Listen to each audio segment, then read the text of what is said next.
দেখেন, এটা তো খুবই হার্ট ব্রেকিং একটা নিউজ ছিল। সবাই শকড হয়েছে, সবাই চুপচাপ ছিল, মন খারাপ ছিল। বাট এটা তো আসলে আমাদের হাতেও নাই। এই মন খারাপটা নিয়েই সবাই ক্রিকেট খেলেছে।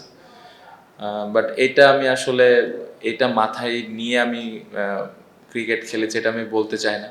কারণ প্রফেশনাল ক্রিকেট ওই জায়গাটাতে আমাদের ওই প্রফেশনালিজমটা মেনটেন করাটাও জরুরি ছিল। বাট আজকের দিনটা কঠিন ছিল, এতটুকু আমি বলতে পারি। প্রত্যেকটা ক্রিকেটারের জন্য আজকের দিনটা কঠিন ছিল। আমি তখন ব্যাটিংয়ে ছিলাম, তখনই আমি জানতে পারি।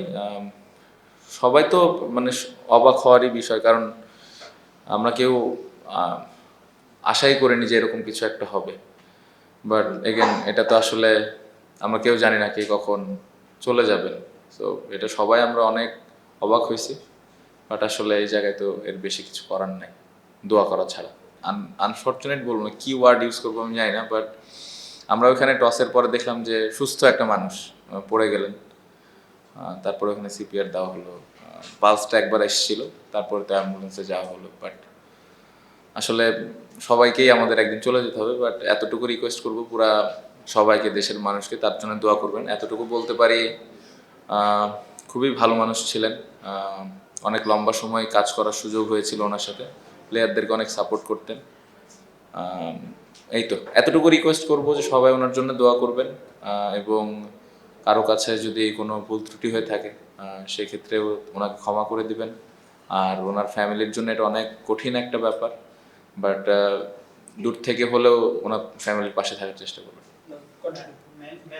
গতকালকের 100টা আলহামদুলিল্লাহ, বাট ওটা অতীত হয়ে গিয়েছে।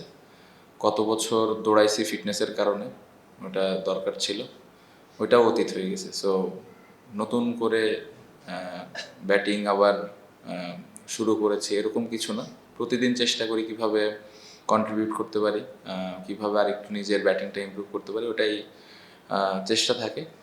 সো এখন চেষ্টা ওটাই থাকবে যে নেক্সট ম্যাচে আবার অপরচুনিটি আসলে কিভাবে আমি আবার ইম্প্যাক্ট রাখতে পারি।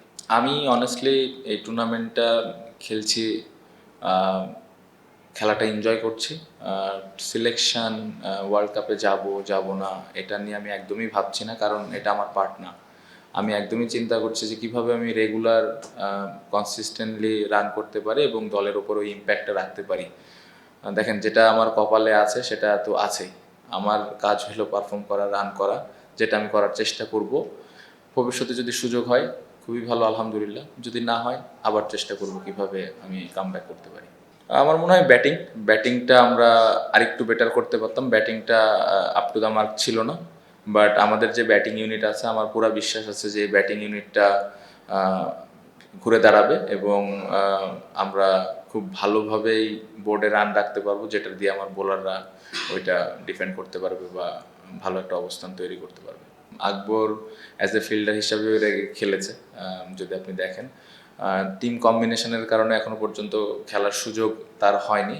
আমি যেটা বললাম যে আমাদের যে পুরা টিমটা আছে সবাই ক্যাপাবল 11 জনে খেলার মতো। সো এই জায়গাটাতে ম্যানেজমেন্ট বা আমার ক্ষেত্রে বলেন যে খুবই হেলদি একটা কম্পিটিশান প্রতিদিনই থাকে 11 জন করার সময়। এবং আকবর একটা ক্যারেক্টার, অলওয়েজ টিমের কথা চিন্তা করে, টিমের কথা ভাবে, বিকজ ও ওইভাবেই বড় হয়েছে। সো ও খুব ভালো অবস্থানে আছে, নিজেকে প্রিপেয়ার করতেছে এবং আমার বিশ্বাস ও যখনই সুযোগ পাবে ও ভালোভাবে টিমের জন্য ইম্প্যাক্ট রাখতে পারবে।